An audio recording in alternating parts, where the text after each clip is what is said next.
बच्चों, आज मैं आप लोगों को एकांकी पढ़ाऊंगा जिसमें औरंगजेब की आखिरी रात डॉक्टर राम कुमार वर्मा के द्वारा रचित एकांकी है, जो ऐतिहासिक एकांकी है। मैं उसके बारे में आप लोगों को बताऊंगा। प्रस्तुत एकांकी डॉक्टर राम कुमार वर्मा का ऐतिहासिक एकांकी है। यह पर्याप्त प्रसिद्धि अर्जित कर चुका है। यहाँ लेखक ने इतिहास के पृष्ठों से औरंगजेब के जीवन को उठाया है और उसके उस जीवन को उठाया है जब वह अपनी अंतिम घड़ियां गिन रहा है।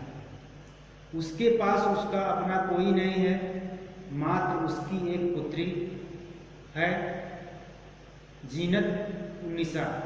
उसका अंतिम समय है। वह अहमदनगर के किले में गहन अंतर्द्वंद में डूबा हुआ है।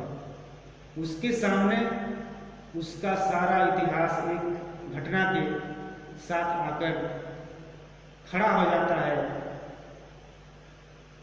उसने अपने सत्ता मद में पिता भाइयों के साथ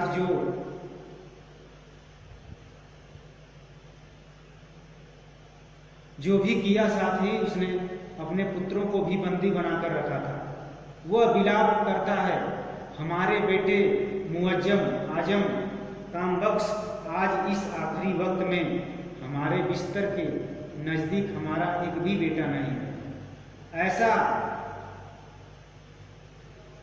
ऐसे बाप को तुम क्या कहोगी? वो अपने पुत्री से कहता है, जिसने बादशाहत में खलल पड़ने के बहाने अपने कलेजे के टुकड़ों को सजा देकर हमेशा कैद खाने में रखा। वह यह भी कहता है, हमारे कैदी बच्चों, तुम बदकिस्मत हो कि आलमगीर तुम्हारा बाप है।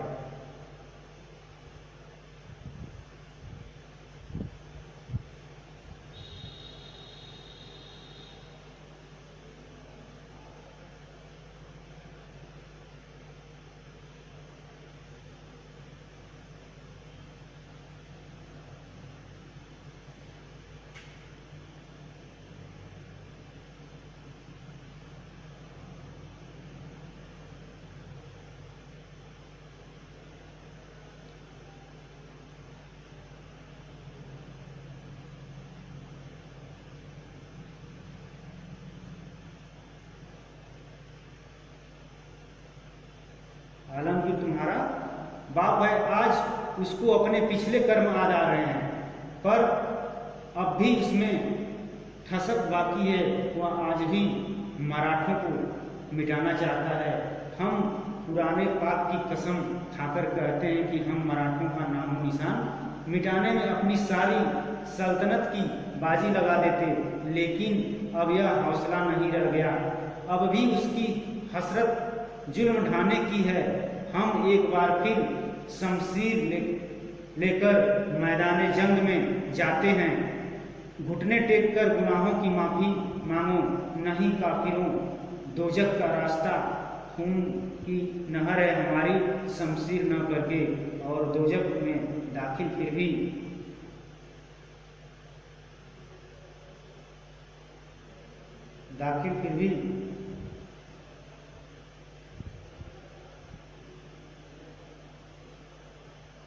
आज उसको यह महसूस हो रहा है कि उसने भीषण अत्याचार किए हैं, रक्त बहाया है।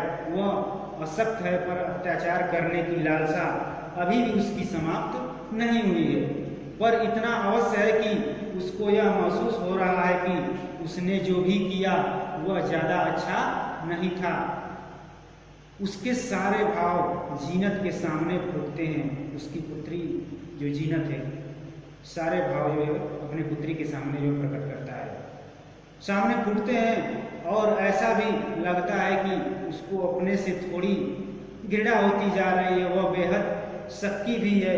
दवा तब तक नहीं पीता जब तक वह चख नहीं जाती है, वह अपने बेटों को खत लिखवाता है और सलाम अलैकुम, आज हम हमारे बेटे हम आज जा रहे हैं। हम जिंदगी में अपने साथ कुछ नहीं लाए, लेकिन अपने साथ गुनाहों का कारवा लिए जा रहे हैं। यह एकांकी ऐतिहासिक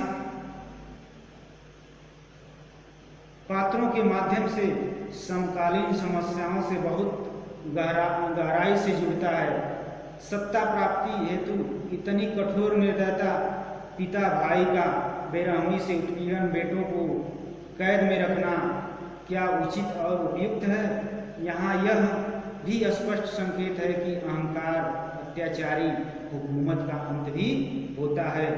और बाबर ने जिस सल्तनत की नींव डाली, अकबर ने जिसको बढ़ाया, वह औरंगजेब के बाद समाप्त हो गई। वह यही मानता है कि उसने जो भी किया ठीक किया, इस्लाम के उसूलों के मुताबिक किया, जजिया लगाया। उसका एक भी वाक्य हमारे सामने उसके सारे इतिहास को उजागर कर देता है। जिंदगी में हमने कुछ नहीं किया, सिर्फ लड़ाइयाँ ही लड़ी, इन्हीं में हमने फतह हासिल की है। लेकिन आज जिंदगी की लड़ाई हमें शिकस्त, जिंदगी की लड़ाई में हमें शिकस्त ही मिली है, भारी शिकस्त। यह कथन उन व्यक्तियों को सचेत करता है जो अधिकार, सत्ता, मद में अपने अहंकार में चूर होकर अत्याचार, शोषण, हिंसा का मार्ग अपनाते हैं। उनका भी यही ऐसा ही हश्र होता है, उनका भी हश्र ऐसा ही होता है।